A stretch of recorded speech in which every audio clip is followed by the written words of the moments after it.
Good morning, dear students. Welcome to our classes, Asthana Commerce classes. And today we will discuss the subject income tax.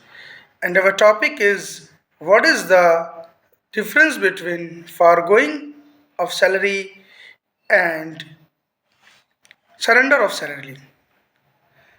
विद्यार्थियों, आज हम पढ़ेंगे आयकर और हमारा शीर्षक है वेतन का समर्पण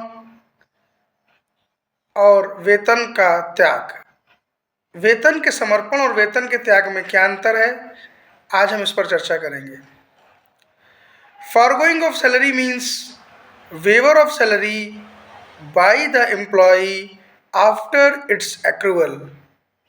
इसका मतलब ये हुआ कि वेतन को कमाए जाने के बाद कर्मचारी अपने वेतन का त्याग करना चाहता है। वो अपने नियोक्ता से बोलता है कि मुझे ये वेतन मेरे हाथों में न दिया जाए, बल्कि जो मैं इस वेतन के लिए संकेत करूं, ये वेतन वहां पर दे दिया जाए। जैसे कि वो ये कह सकता है कि ये वेतन जो है मेरी माताजी को दे दिया जाए, या ये वेतन मेरे भाई को दे दिया जाए, या वो कह सकता है या वेतन किसी धार्मिक संस्था में दान कर दिया जाए।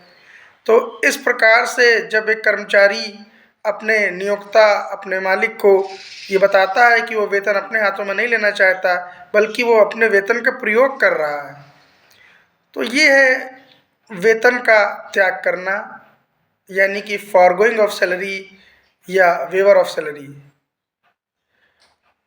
And the second thing is that surrender of salary. Surrender of salary का मतलब है अपने वेतन को समर्पित करना, वेतन का समर्पण।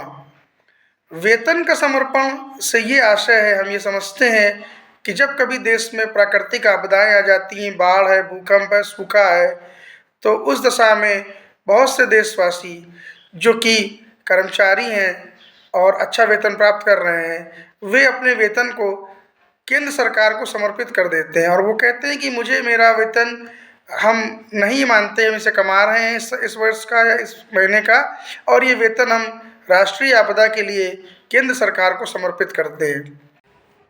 When an employee surrenders his salary to the central government in the good faith of a nation's benefit, then we say that salary is surrendered.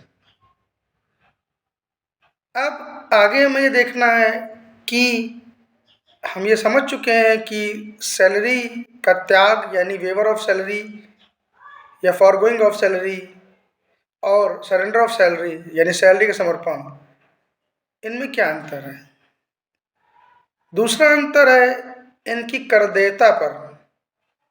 The second difference is on the basis of their taxability.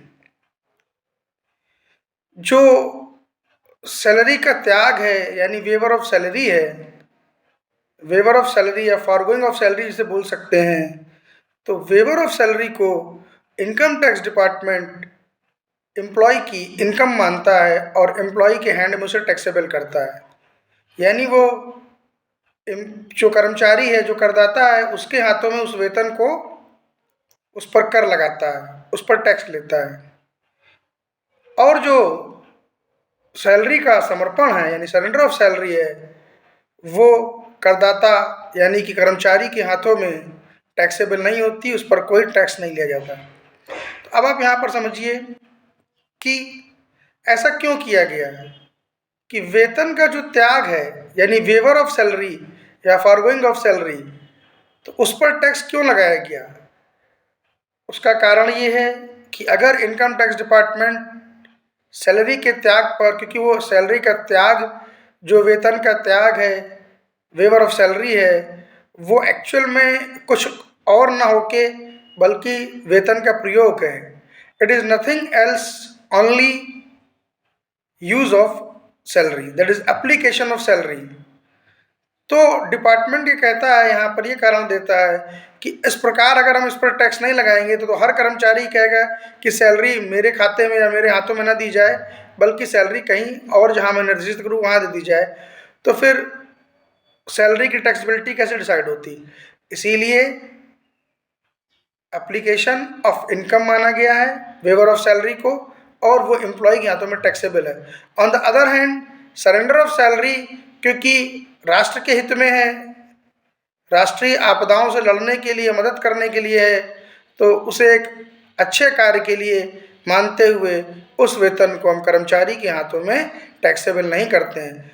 तो ये दूसरा point था कि जो taxability है उसके आधार पर फॉरगोइंग ऑफ सैलरी या waiver of salary, application of salary taxable in the hands of employee, but surrender of salary is not taxable in the hands of employee.